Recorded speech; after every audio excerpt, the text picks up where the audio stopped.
show an option for mount when the person on top is working against somebody that has a larger structure, stronger, more body mass.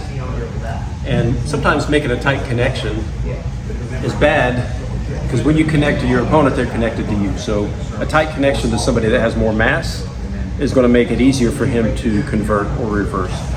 So as I mount John, right off the bat, it's almost hard for both of my knees to touch the ground and squeeze because he's bigger than I am. His bridging, this is really getting me off balance. So I want to control that wet blanket, but if he starts any escape, the more I struggle, I'm actually losing posture. If he starts an upa even, for example, with this, even if I block it, he has so much mass in his turn that it's going to make me lose my balance. So one mount option that I developed for larger opponents in particular, I just call it the seated mount. So I may mount and immediately land, but as soon as he starts to move, I'm just going to pop up and sit. I'm using my knees to control, but now he can bridge as hard as he wants, and it's like, riding a bull. If he tries to turn, technical mount, I can step over and switch position easy, right? So sitting, I don't connect, and this is kind of an opposite philosophy. Connection is really important, but when you connect, they're connected. That's something to remember. So here, this is kind of the opposite of connection. Again, he tries to escape. I can use my knees and just follow him. And when I get an opportunity, maybe I'll use my knee to drive his arms down. I don't even have to use my hands. Yeah, if I feel I'm going to lose it all, I can step. I'm not committed. So it's almost like knee on belly.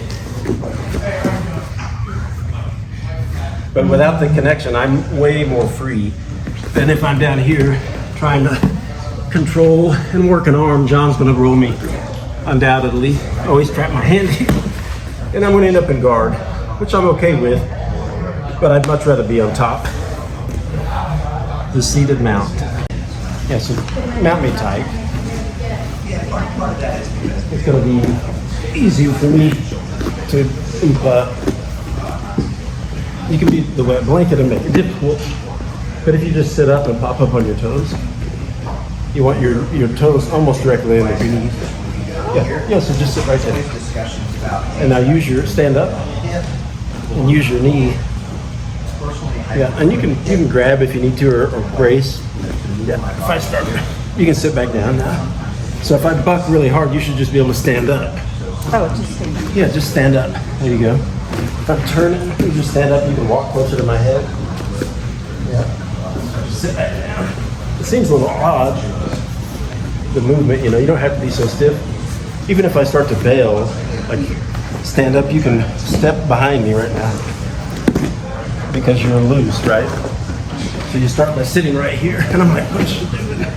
Yeah, you feel the movement. I'll use this sometimes to push the hand down. Yeah, now this is stuck. Now you can go for a modified mount or take my back or arm bar or whatever. But again, I can't, if you're standing, I can't buck at all. And that's kind of the idea. If you just sit here and I start to buck, I didn't impact you, but if I'm holding you, oh, there's a bad. Last week was the first time I came. Yeah. So your freedom of movement, I turn. I mean, that's the ideal scenario, right? You want your opponent to give you a submission. If you lock them down, they can't move. If you are free to move and they're free to move, just them attempting to escape will give you submission opportunities. So it's opposite of connection, anti-connection.